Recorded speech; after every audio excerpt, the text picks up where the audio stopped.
अवां त चाहियो घणो त अवां जे हुकुम सिवा कायनातन में को कख पन न चुरे। अवां त चाहियो घणो त अवां जे हुकुम सिवा कायनातन में को कख पन न चुरे। सिज साकत ई रहे चंड जो बदन न चुरे। को बि टेड़ू किथे टिम टिम न करे अवां जे हुकुम सिवा।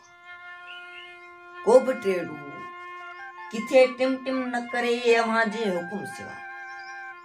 अवां जे हुकुम सिवा पखी बि पर न हले। शहर सुतल ईरन घर हुजे ॻोठनि ते। मतां को ॻेरो ॻाट ऊचो खणे अवां जे हुकुम सिवा। अवां त चाहियो घणो मतां हवा जो को कोमल झूटो क़ैद खाननि जे कोठड़ियुनि में बग़ावत न भरे। अवां जो हुकुम आ कंहिं जे मन में। अवां जो हुकुम आ कंहिं जे मन में मतां को ख्वाब या सपनो अची सरगोशी करे। नथा चाहियो हिते का हीर गुले। नथा चाहियो हिते का हीर घुले।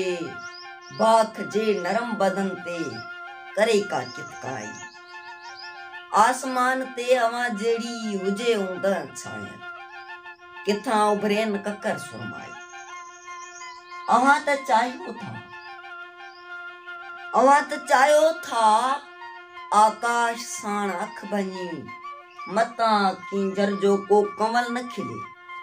जेकर अवां जो हुकुम हले अवां खे केर ॿुधाए ही राज़ केर सले। अवां खे केर ॿुधाए ही राज़ केर सले। अहीं चमड़नि जे तुख़्म जो नओं निपाज आहे।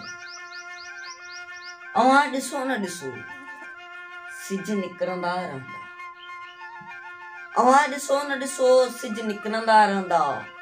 अवां त मौत जे गलीज़ घिटियुनि जा किना कुता आहियो। अवां जो कम आ बहण ऐं अवां बहंदा रहंदा। अवां जो कम आ बहण ऐं अवां बहंदा रहंदा। अवां जे हुकुम मदोलियनि सासो ऐलान खणी हयात जा हज़ारे काफ़िला हलंदा रहंदा हलंदा रहंदा हलंदा रहंदा।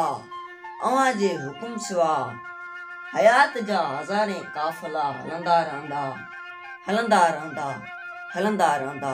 अवां जे हुकुम